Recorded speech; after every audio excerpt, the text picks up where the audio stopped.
Je suis Pongui, très souvent appelé Mikaya Pongisset, membre du Conseil fédéral Congo. C'est quoi le Conseil fédéral Congo?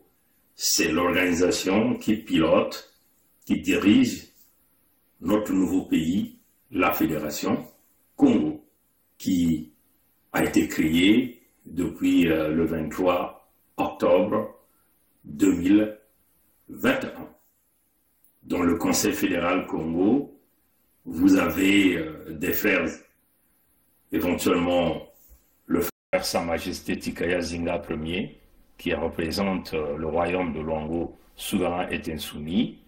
Vous avez Sa Majesté Makosso V, qui représente aussi le Luango, souverain et insoumis. Vous avez le frère Gervais Birangi, qui représente l'État indépendant du Niadi. Vous avez le frère Edim Kaï, qui représente l'État indépendant de Mpangala, éventuellement moi, qui représente deux États. L'État de la Lekumu, qui est aussi un État indépendant et totalement souverain, et l'État de la Bwenza, qui est aussi un État totalement indépendant et souverain. La Fédération Congo, où se situe la Fédération Congo? La Fédération Congo se situe en Afrique centrale.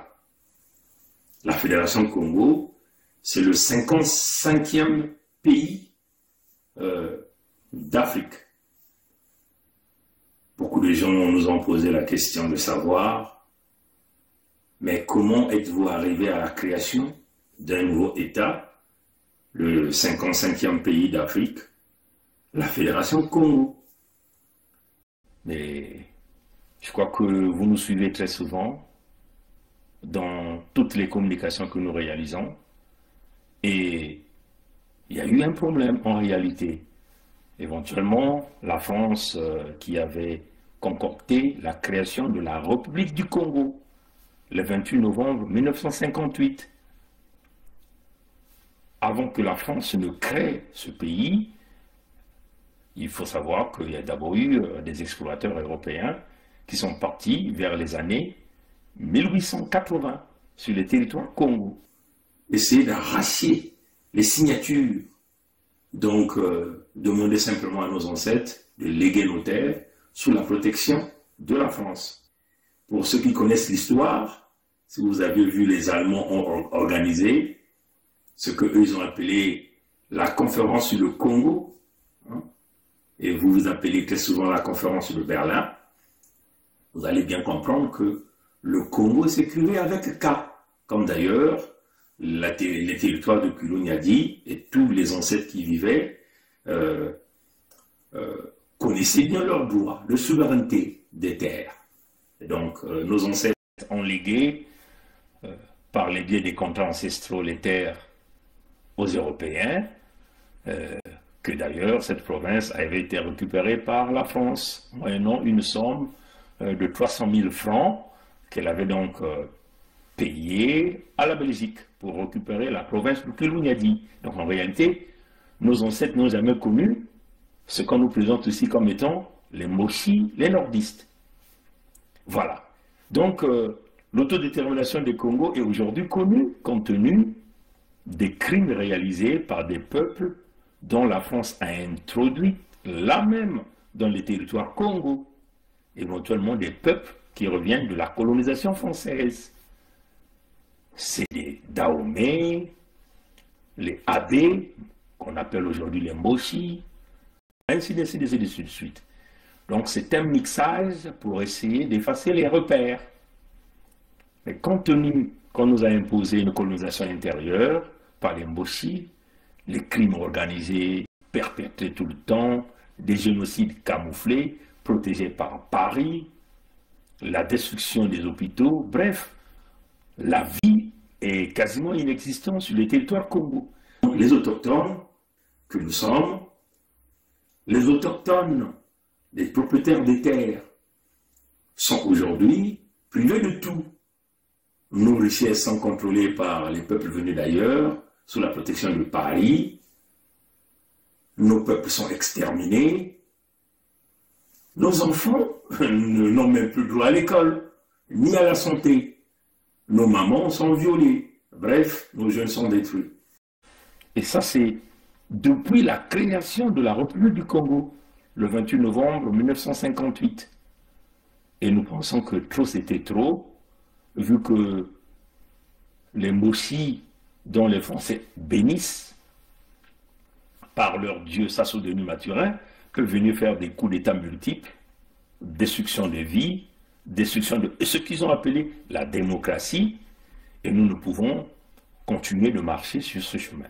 Surtout ces dernières années, depuis le retour de Sassou Denis Mathurin, par un coup d'État militaire en 1997, les Congos vivent une colonisation intérieure sur leur propre territoire, sur leur propre terre.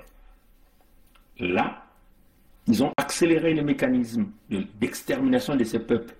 Après le camouflage de tout le génocide, là, ils veulent maintenant céder les terres des Congos aux Rwandais et à d'autres peuples. Et c'était la ligne rouge à ne jamais franchir. Notre peuple est parti donc sur ce que nous appelons l'autodétermination et les Congos ont décidé désormais de cavaler seuls. Un même peuple, une même culture pour avancer, pour penser à leur futur, leur avenir. Voilà pourquoi nous avons décidé de ne plus jamais faire partie de la République du Congo, que d'ailleurs eux-mêmes, les Mossi l'ont dit. Ils l'ont dit par le biais de leur intellectuel, qu'on appelle Obenga. Il a dit, ou vous allez à la soumission, ou encore c'est la scission. Mais ils n'ont jamais voulu parler de la scission, parce qu'ils savaient qu'ils profitent de nos terres, de nos ressources naturelles, et abusent notre peuple. Et donc le peuple s'est prononcé par la voie pétitionnaire pour aller dans l'autodétermination. Et nous avons donc créé notre nouveau pays, la Fédération Congo. Donc vous voyez que sur les 332 000 km² qu'avait la République du Congo, la Fédération a récupéré ces territoires qui représentent une superficie de 106 762 km². Donc on les a laissés, les nordistes, les Mossi et tous les peuples français, on les a laissés avec 235 239 km². Et la Fédération est située au nord. Donc vous avez la République du Congo, parce que la Fédération commence à partir de la rivière La Définie jusqu'à Luango, de Ludima jusqu'à Bambama. Donc au nord, vous avez l'entité Congo avec C, donc la République du Congo. Au sud, vous avez l'Angola par le biais du Cabinda. Au sud-ouest, vous avez l'océan Atlantique. Et à l'ouest, vous avez le Gabon. À l'est, vous avez donc le Zaïre, donc la République démocratique du Congo. Les populations de la Fédération Congo, aujourd'hui, avec tous ceux qui y vivent, c'est 2 500 000. Il faut ici noter que la superficie de la Fédération Congo, elle est plus grande que la superficie du Rwanda, aujourd'hui, qui veut vouloir rentrer dans le jeu de la manipulation. La superficie de la Fédération Congo est plus grande que le Burundi, la Gambie, comprenez? Un peu proche peut-être de la Sierra Leone, on est plus grand, notre superficie, notre pays, nous sommes plus grands que la Guinée-Bissau, comprenez ça, chers amis? Donc c'est des pays qui existent, et la Fédération aujourd'hui a son peuple autodéterminé pour avancer. Et donc c'est le Conseil fédéral Congo qui dirige aujourd'hui toutes les activités liées à la signature des contrats, le partenariat, pour aller donc à la création, à la réalisation, à la souveraineté palpable, matérielle. Il s'agit ici de signaler que toutes les diplomaties sont bien informées, parce que nous avons envoyé beaucoup de correspondances jusqu'à l'ONU pour leur informer de notre existence. Donc nous allons constituer notre armée pour protéger notre peuple. Nous allons constituer des équipes qui vont travailler pour redonner de la valeur, la dignité, remettre la dignité des peuples Congo. Cette dignité qui a été bafouée pendant plusieurs décennies. Et donc, si vous êtes intéressé à travailler avec nous, la Fédération Congo, c'est un territoire d'opportunité. Nous avons toutes les ressources naturelles que vous cherchez, toute forme de minerais que vous avez besoin.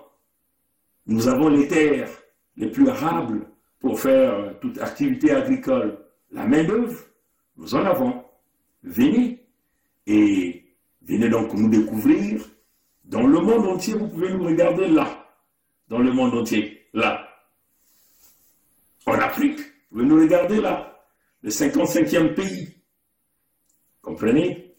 Et regardez comment sont les couleurs de la fédération avec une jeunesse dynamique, des femmes fortes, des vieux assidus à avancer dans le nouveau projet. Merci de venir nous découvrir la Fédération Congo, notre nouveau pays.